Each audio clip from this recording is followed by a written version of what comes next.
Well, I have seen numerous films about youngsters who get into some issues and what have you, but they get back at the bad guys and what have you. Take Home Alone, for example. That was a good one. But there was this one film that came out that I feel like didn't get much recognition or love and what have you. And that would be a film that's turning 30 this month, Three Ninjas.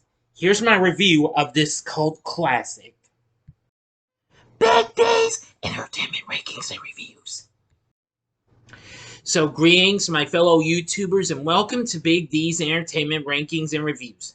My name's Dual, better known to you as the Big D, and this time around I bring to you a review of the 1992 martial arts comedy Three Ninjas, released by Touchstone, directed by John Turteltaub, starring Victor Wong, along with Michael Treanor, Max Elliott, Slade, and Chad Power. The latter three, of course, play the titular characters. The film is about three young brothers who learn martial arts from their Japanese grandfather. Now, this film did factually well, so I'll go ahead and give you the story, but I will still give you that 5 seconds to, well, avoid the ending spoilers. Now, I had seen this film years back, but never got to see it again until a few months ago. Now, there are two versions of the film. There's the standard version, there's the international version. I know I've seen the theatrical version, but I will tell you that the international version is got some more footage. Anyway, let's get down to it. Every year, 12-year-old Samuel, 11-year-old Jeffrey, and 8-year-old Michael Douglas visit their grandfather, Mori Tanaka, at his cabin, and Mori trains his grandsons in the art of ninjutsu. As the summer comes to an end, Mori gives each of them a new ninja name based on their personalities: Rocky, Colt, and Tum Tum. Meanwhile, the brothers' father, Sam Douglas, is an FBI agent who stages a sting operation to entrap master criminal Hugo Snyder in the sale of warheads. Snyder escapes the trap with the use of his own ninja henchman and decides to then visit Mori, who is his former business partner. Mori is tested by Snyder's henchmen and easily defeats them, while the brothers aid their grandfather by defeating two ninjas, ignoring his orders to stay in the house. Face to face, Snyder threatens Mori's family if he does not get son-in-law Sam off his back. With Snyder and company gone, Mori chides the brothers briefly for interfering in his personal affairs. When they return home, they find their father unenthusiastic to see what they had learned during their visit and more annoyed at their new names. Emily, a friend of Rocky's, compliments his new name and agrees to ride with them to school the next day. And Snyder develops a plan to kidnap the brothers to use them as leverage to get Sam to back off. Since the FBI watches him, his assistant Nigel Brown contacts his irresponsible nephew Fester, a petty criminal surf punk, as well as his buddy Hammer and Marcus, to kidnap the brothers. Due to Sam and his FBI crew's presence, they are unable to capture the brothers that night. The next day, Fester and his friends follow the brothers to school, but are sidetracked by a fender bender with a police car. Emily becomes separated from the brothers and encounters a group of bullies who steal her bike. At recess, the brothers challenge the bullies to a 2-on-2 basketball game to 10, and they spot the bullies 9 points. Despite the bullies' dirty tactics, the brothers effortlessly score 10 consecutive points and win back Emily's bike. That night, Colt learns that Snyder, who they assumed was a friend of Mori's, is actually the criminal their father is after. They are left with a babysitter when Jessica leaves to pick up Sam and Fester, and his friends break into the house with a fake pizza order to subduing the babysitter. Believing it to be a home invasion, the brothers suit up in their ninja robes and fight back using their surroundings and numerous household items. Afterwards, the guys gather themselves and go to the brothers' bedroom in search of a way to turn the tables on them. Fester uses the device to call Emily over, and they take her as a hostage.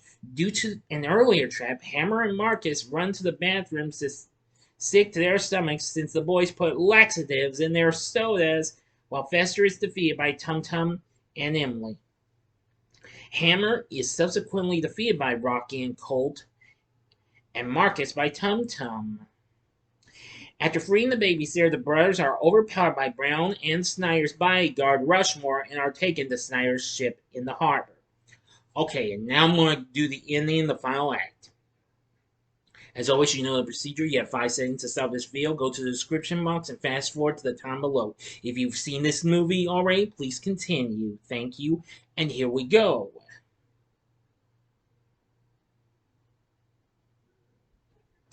Okay, you've been warned. The brothers escape their captivity and manage to subdue Rushmore while Maury infiltrates the ship attempting to rescue the brothers. And Snyder confronts Maury and challenges him to fight for the brothers' freedom. Due to his youth and speed and a hidden pepper bomb, Snyder almost proves too much for Maury until he remembers a handful of jelly beans which Tum Tum had given him and uses them to gag Snyder. Refusing the feat, Snyder grabs a gun from one of his subordinates, but is suddenly shot and subdued by Sam. Snyder and his men are arrested, and Sam tells his sons that he will let the brothers continue to go to their grandpa's every summer and takes the rest of the night off from work to go get pizza with the family, including Maury, who personally doesn't like pizza. End of story. So, what did I think of Three Ninjas? I'm going to say it's a pretty fun movie and what have you. Like I said, I've only seen it a few times, not as much as I wanted to, but I knew this was a flick I had wanted to see. I remembered renting the film on video cassette, and it's pretty funny. Anyway, now, but it's not too bad. Now, before I get into more details, let me give you some heads up on the special international cut of the film, which happens to be, 12 minutes longer than the version we got. The original version is 84 minutes. The international version is 96 minutes. In the international version, it features a number of small parts of scenes that were cut from the movie for its American release, most likely to ensure the PG rating by the MPA. Among the cut scenes are not all inclusive. Extra footage of Snyder's escape, in which he confronts 2 FBI agents, whom he promptly defeats. A scene in which the robbers fire a gun in the convenience store and tie up the clerk behind the counter. A scene in which the robbers get the Douglas family address from Brown. Additional footage of Grandpa trailing Snyder, to his ship pile. And numerous small portions of the scene where the robbers invade the Douglas household, including Colt beating the robbers after getting them under a tarp in the room being renovated. A scene of Fester, the leader of the robbers, asking his Uncle Brown if he can be paid. Extra sarcastic dialogue while the boys are locked up in Snyder's ship, and an extended scene in which the boys are reunited with Grandpa. Additionally, in the international version, the boys lose the basketball challenge and their bikes, so a scene ends the international version of the film in which they fight the bullies to get them back. And that's that. But anyway, still, while the film was a minor success, going on to make $29 million domestically, the film, however, would go on to become a cult classic for its camp factor, which I think was really good. Yeah, I think that because of its campiness, this is really funny. While I've only seen it a few times, I don't actually consider this to be a guilty pleasure, but if you have seen this and you like it so much, I'd say you consider it a guilty pleasure. Now, let's see. Now, some have given mentions and what have you. Some have given some decent response in the reviews and what have you. Now, as for our main cast, playing the 3 brothers are Michael Treanor playing Samuel Douglas Jr., aka Rocky. Max Elliott Slade plays Jeffrey Colt Douglas, and Chad Power plays Michael Tum Tum Douglas. Now, of course, each April, the 3 host an annual screening and Q&A in Oak Park, a neighborhood in Sacramento. Of according to my source. Playing Grandpa Mori Tanaka is Victor Wong. Yes, who of course, well, this year it'd be almost 21 years since he passed away. Of course, he was best known for doing stuff by playing in films like Big Trouble in Little China and and Tremors and lots of other films. And he'd be the only one to appear in just about all these films and what have you. There's Alan McRae playing FBI agent Sam Douglas, Sr. Margarita Franco plays Jessica Douglas, the boy's mother.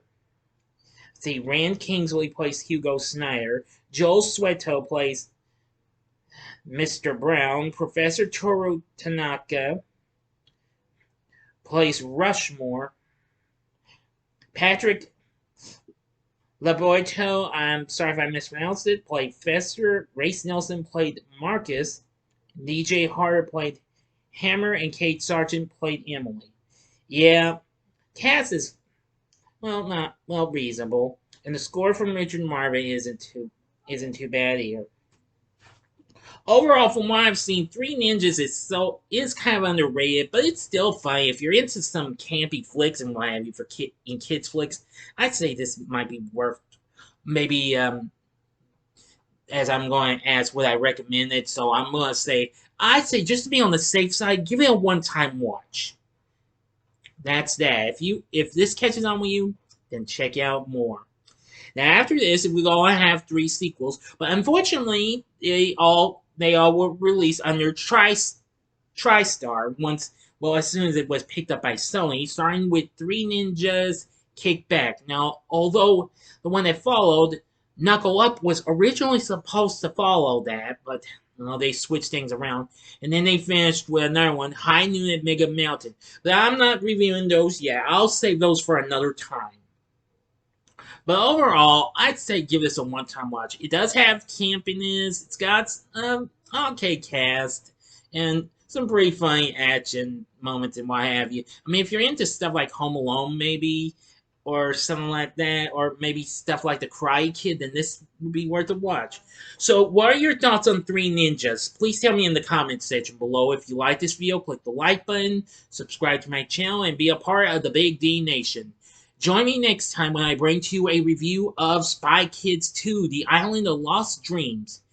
Thanks for watching. If you like this, check out these other videos that I've done. In the upper left-hand corner is my review for Home Alone. The upper right-hand corner is my review of The Karate Kid. Or if you would like something else with a little silliness, see my recent spoiler-free review of the recent superhero flick, DC's League of Super Pets, now playing in theaters. In the bottom right-hand corner is a button you can click to subscribe. If you like rankings and reviews on movies, TV, music, video games, etc., then I'm your guy. Oh yeah, and I almost forgot, this film was released on this day, August 7th in 1992, so henceforth, 30th anniversary of this. So thanks for watching. Until next time, I'm the Big D saying, see ya.